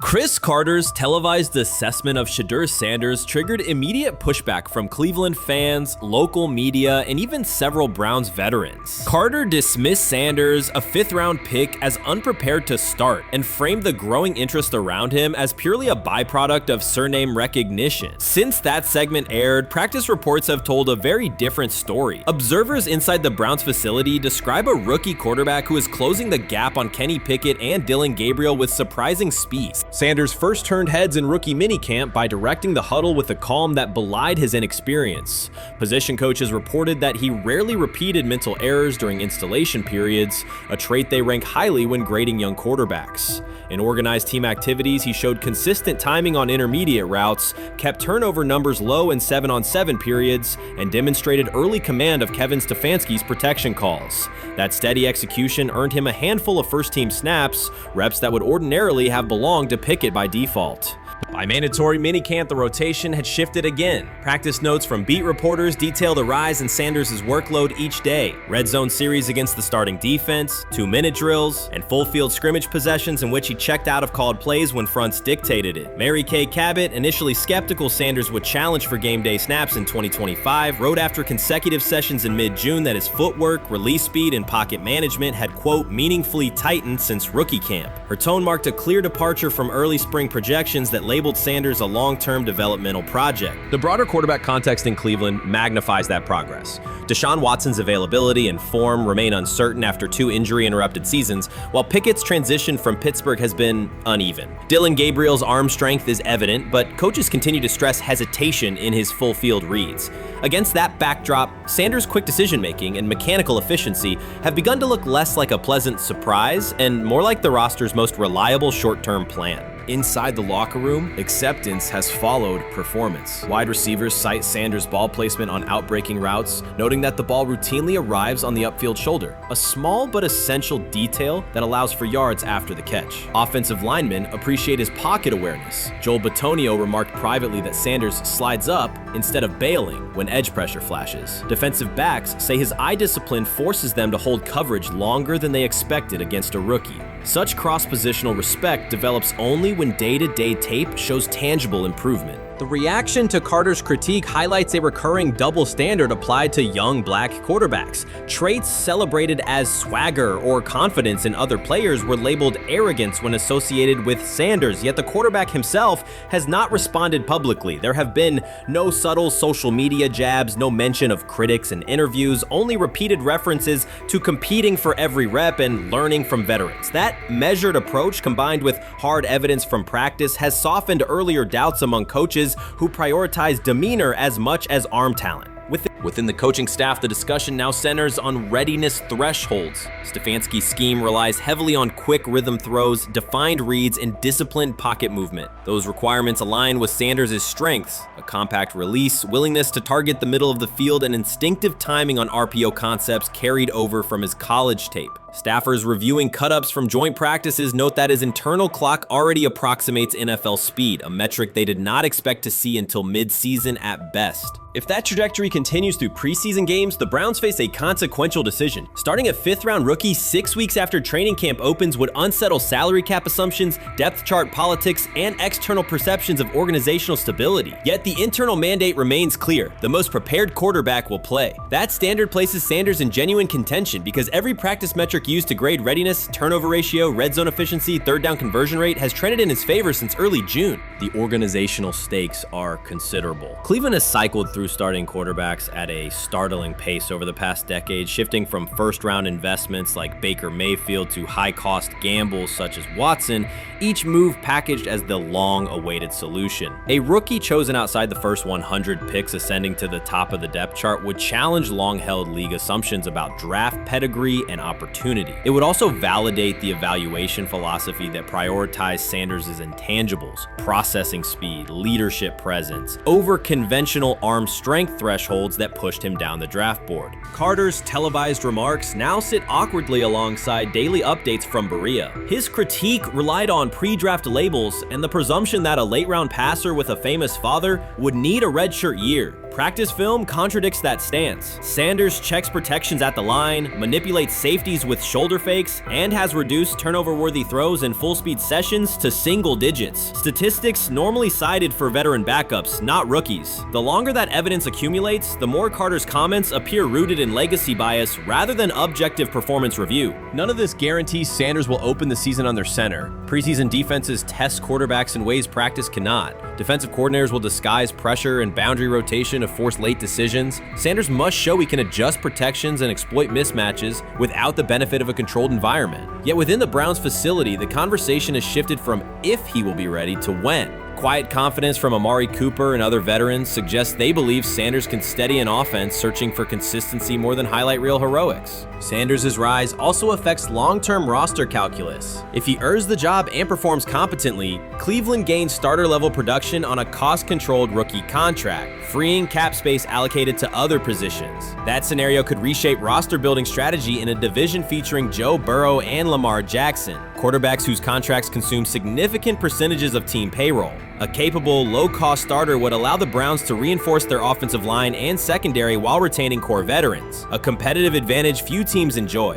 For now, the focal point remains daily improvement. Sanders continues to arrive before sunrise, reviewing the previous day's install with the quarterback coach, then staying after practice to throw on-air routes with receivers low on the depth chart. Coaches track those habits closely because consistent routine underpins performance when adversity strikes in live games. Each incremental gain strengthens the argument that readiness depends on preparation and aptitude, not draft slot. Carter's segment reminded the league how quickly assessments can become outdated when they lean on perception over evidence. Sanders' steady climb up the depth chart underscores the counterpoint. In the NFL, tape is the final arbiter. Should Sanders translate practice efficiency to preseason success, the Browns may discover that the solution to their long-standing quarterback riddle arrived quietly in the 5th round, carrying little more than confidence and a willingness to work. Shedeur Sanders doesn't ask for excuses. He hasn't blamed limited reps, patched together receiver groups, or 4th-string offensive linemen struggling against Cleveland's second-team defense. He shows up, works, and demonstrates why he belongs. On day 3 of Browns training camp, for the first time since OTAs, he finally received something close to a fair opportunity. He lined up with the second unit during an 11-on-11 period and made the most of it. In 8 plays, he did what he typically does when given a chance. He executed. He went 2 for 2 on a quick series, finishing with a decisive throw to tight end Blake Whiteheart that immediately caught the sideline's attention. There was no hesitation in his drop, no unsettled feet, and no panic. Just firm, accurate timing and clean operation. It raised an obvious question. What has taken so long for the Browns to evaluate him with a functional group? The story isn't only about one throw, it's about the delay before it. Sanders has been the guy for most of his football life, commanding high school programs, starring in the Southwestern Athletic Conference at Jackson State, then operating under national attention at Colorado. For the first time, he's been told to wait. He has treated that reality as part of the job rather than a setback. He has prepared like a professional since the moment he arrived, and on the 3rd day of camp in heavy heat, he let the football represent his case. While coverage focused on the veteran presence of Kenny Pickett and Joe Flacco, Sanders made an impression with minimal volume. The difference with the second team was immediate. Protection held up, routes were on schedule, and progressions unfolded as designed. Within that structure, he looked like the quarterback who led efficient offenses at Jackson State and Colorado. Calm in the pocket, decisive in his reads, and accurate to tight windows. This was not simply a good practice period, it was a clear statement. He was not just operating the script, he was directing it. The timing was sharp, the reads were clean, and the seam throw to Whiteheart was a high-level anticipation throw, professional in placement and pace. The narrative around Sanders should reflect that when he is placed in a workable situation, his strengths are visible. Early work with 4th unit personnel included protection issues and unreliable spacing. With the 2nd unit, those variables stabilized, and his work looked consistent with his resume. The performance supported a straightforward conclusion. The evaluation should move forward with higher quality reps. Sanders has been explicit about his approach. He does not request special treatment statement. He intends to be prepared so that when an opportunity appears, he can step in without a drop-off. He has said he wants to be ready for anything and not offer explanations after the fact. That mindset fits what teammates and coaches have observed. A quarterback focused on the assignment, not the conversation around it. The conditions were demanding: relentless sun, heavy humidity, and a practice tempo that stressed decision-making. Many players fatigued as the session wore on. Sanders did not show signs of rushing reads or forcing the ball. He managed the pocket, reset his base when necessary, and continued to deliver on time. The path he has taken, HBCU starter in the SWAC, then Power 5 starter under constant attention, has prepared him for compressed evaluation windows. He has been under scrutiny for years. The heat did not change his process. He moved defenders with his eyes, anticipated breaks, and stepped into throws with balance. The crowd was not chanting his name, and there were no ovations. That was irrelevant to the task. He is focused on the locker room and the staff, and he is building credibility the same way he did at previous stops, by being reliable when the ball is snapped. Quarterbacks coach Bill Musgrave has emphasized ignoring external noise and keeping attention on install, footwork, and timing. Sanders is familiar with the dynamic. He has been followed by cameras and commentary since his early teens. He has experience living with attention and still adhering to routine. Under heat, with a narrow set of snaps and multiple decision points, he stayed composed and effective. 2 speeding citations, 91 miles per hour in Brunswick and 101 miles per hour in Strongsville, became national items. General Manager Andrew Berry characterized the decisions as not smart and stressed that it's not only about driving fast, but about the safety of others. Sanders accepted responsibility, stated that he learned from the incidents, and said he would follow the rules. The attention to those citations did not alter his daily schedule or his practice preparation. He arrived early, stayed engaged, and kept the discussion centered on work.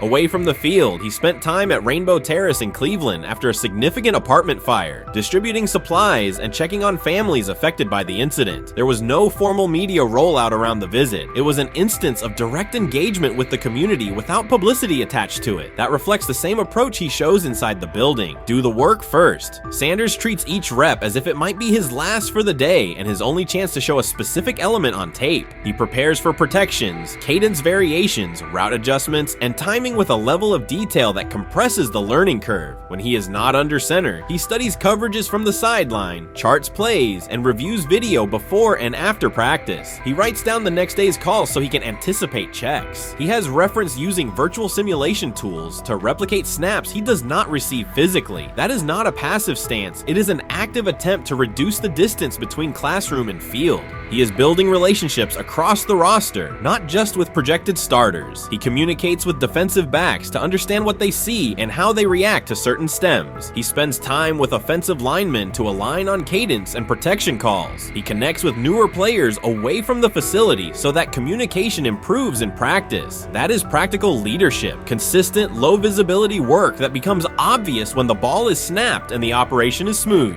3 days into camp, a central question remains. Why hasn't he taken a first-team rep? Flacco has seen work. Pickett has seen work. Dylan Gabriel has been cycled in. Sanders has remained behind all 3 on the depth chart while producing efficient periods when provided stable support. Head coach Kevin Stefanski has not publicly detailed the plan for distributing first-team snaps among the quarterbacks. When asked, Sanders answered that it is not his place to comment on rotation decisions. That response aligns with his day-to-day conduct, respectful, professional, and centered on the next assignment. The staff is managing a room with a Super Bowl MVP, a former first-round pick, multiple rookies, and a new set of combinations on the offensive line. That creates a set of decisions about exposure, pacing, and evaluation windows. Within that context, Sanders has presented a clear case for additional evaluation. He has shown he can execute the offense as designed when the variables are standard. Musgrave has a long-standing connection with the Sanders family through his time as a teammate of Deion Sanders in San Francisco. That familiarity supports direct communication. It does not guarantee anything about the depth chart, but it does help streamline teaching, feedback, and expectation setting. Inside the defensive back room, veterans such as Denzel Ward have provided perspective on timing, leverage, and eye discipline that Sanders has incorporated into his preparation.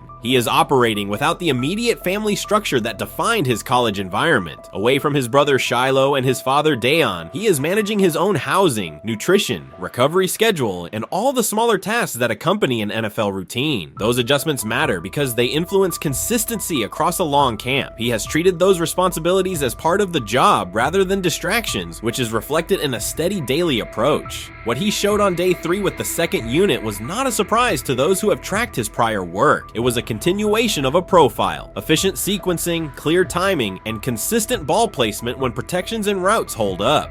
The 8-play period was short, but it was enough to reinforce the point. He doesn't need a large sample to demonstrate baseline operation. He needs a fair sample to test ceiling and adaptability. There is also the matter of perception. Public attention concentrated on the speeding tickets and the general manager's response. Less attention fell on the preparation, the efficient period with the second team, or the community engagement at Rainbow Terrace. That imbalance is common in training camp narratives. Sanders has handled it by keeping his answers simple and his focus on football. He has not tried to redirect the conversation. He has done his work and waited for additional reps. The objective next step is straightforward: expand the evaluation with higher unit personnel and standard opponents. That does not require a complete reshuffling of the depth chart. It requires allocating a defined sequence of first-team snaps so that timing with starting receivers and protections with starting linemen can be measured on tape. The staff can then compare operation speed, accuracy under pressure, red zone decision-making, and 2-minute mechanics against the other quarterbacks. That is the most direct way to clarify the competition. None of this dismisses the experience or track records of the veterans in the room. It emphasizes that the purpose of camp is to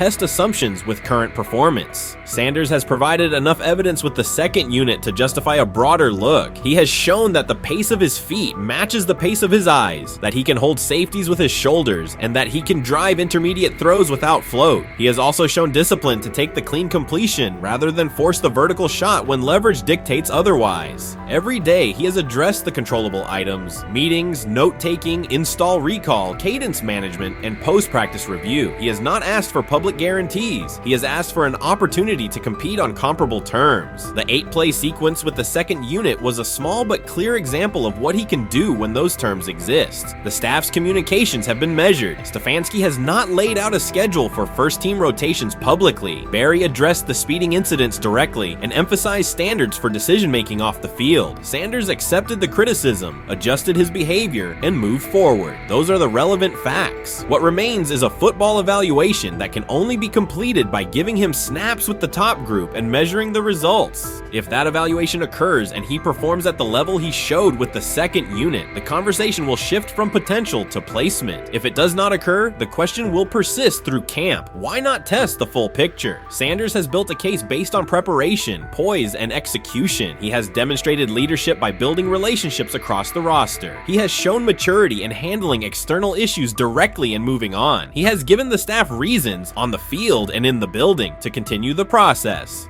3 days into camp, he has answered everything within his control. He has shown growth, discipline, and consistent operation. He turned early fourth-team disarray into learning, then executed cleanly when moved to the second unit. He kept the discussion on football when outside topics threatened to dominate. He has not tried to win a press conference. He has tried to win every rep. If he continues to stack days like this, the next step is logical. Evaluate him with the starters, document the results, and let the tape determine the depth chart. Until then, he will continue to prepare, continue to compete, and continue to present the same message through his play. The 2025 NFL Draft was expected to be Shedeur Sanders' moment. Many projected him as a top 10 talent and a headline quarterback in one of the most discussed college football storylines in years. Instead of walking across the stage on the first night, he waited through 3 days without a call. There was no celebration, only silence. When the phone finally rang at pick no. 144 in the 5th round, it was the Cleveland Browns. With that selection, the financial outlook changed dramatically. The Sanders family believes this was not a typical draft slide, but the result of coordinated action. They are pursuing a $100 million lawsuit alleging collusion across parts of the league. In the months before the draft, Sanders was consistently discussed among the top quarterbacks in the class. Television and digital analysts praised his poise, accuracy, leadership, and command. Scouts highlighted a 74.1% completion rate, record-setting stretches at Colorado, and his rise from an HBCU star to a national figure. Consensus expectations placed him in the first round or early second. Draft night unfolded differently. As picks accumulated, there was little indication that his name would be called. The atmosphere at his private gathering shifted from anticipation to doubt. When the Browns selected him late on day 3, projections for his first contract dropped from an estimated range in the mid-$30 million to approximately $4.6 million, with corresponding reductions in likely endorsements and long-term positioning. According to Deion Sanders and others close to the family, this was not about performance, injury, or conduct. They argue it was coordinated. Attorneys were contacted immediately. The allegation is straightforward. Sanders' value was suppressed intentionally. The family's position is that this was a calculated decision within parts of the league, not an isolated set of evaluations. The legal claims focus on communications that, if authenticated, could be significant: internal emails, text messages, and owner-to-owner conversations. The family's representatives contend that these materials show a deliberate effort to avoid drafting Sanders in early rounds based on perceived image concerns rather than football merit. One message reportedly under review framed the decision in branding terms. Drafting Shedeur would mean inheriting the Prime brand. The complaint asserts that this view led some teams to discourage others from selecting him unless necessary, not for film-based reasons, but to avoid perceived attention and external pressure tied to his family's profile. A related thread involves speculation about team fit and willingness to play for certain franchises. Past public comments by Deion Sanders were interpreted by some as signals of an Eli Manning scenario. The family's view is that these were strategic statements, not ultimatums. They argue that rather than engage in discussion, teams chose a passive approach, no direct rebuttal, reduced contact, and a collective reluctance to invest a premium pick. If phone records and written communications corroborate coordination, these items could become central exhibits. Media tone shifted as the draft neared. Coverage that had emphasized production and leadership began highlighting intangibles, interviews, and perceived coachability. Anonymous sourcing appeared in multiple outlets, with claims that Sanders skipped combine drills out of arrogance, bristled at film critique, or told one club, "Maybe I'm not the guy for you," after a tense session. A widely cited line, "Nobody wants a celebrity backup quarterback," was voiced by Colin Cowherd and circulated as shorthand for risk. The Sanders legal position is that these narratives did not arise organically, but reflected a coordinated leak pattern that undermined his market value. The family's contention is that this was primarily about control and compliance rather than football ability. They point out that Sanders did not fail a drug test, was not suspended, and did not produce poor athletic testing. His college resume included elite stretches and significant program elevation at 2 stops. The legal claim asserts that the league's power structure resisted a high-profile player aligned with a high-profile parent coach and an independent media presence. The allegation is that teams sought to avoid the perceived complexity that would come with selecting him early. The financial impact is a core component of the damages claim. Had Sanders been selected late first or early second round, projected 4-year compensation would likely have fallen between $30 to $35 million, with immediate access to higher tier endorsement opportunities and the brand leverage that accompanies a franchise quarterback designation. As a 5th round pick, the initial contract value is a fraction of that total, and associated off-field opportunities are typically narrower. The suit reportedly seeks not only lost salary, but also the broader economic value linked to draft position, sponsorships, licensing, and the visibility that accelerates an early career trajectory. The filing's scope, as described by sources close to the family, extends beyond the league office. It may involve media outlets, scouting firms, and specific executives if discovery shows coordination or materially false statements that affected value. The argument is that the draft slide harmed not only Shedeur, but also the broader Sanders brand, affecting perceptions of Deion Sanders as a recruiter, coach, and public figure. The family's view is that narrative construction around brand risk and celebrity backup produced a measurable economic and reputational loss. If a court authorizes discovery, the process would likely compel emails, internal draft notes, and message archives from teams and third-party intermediaries. Subpoenas could be served on media organizations for sourcing records related to anonymous quotes. That level of transparency would be unusual and could reveal how information flows during pre-draft periods. The legal theory moves beyond a single player's evaluation to the draft's integrity, whether owners or executives acted in concert to reduce a prospect's value for reasons unrelated to football performance.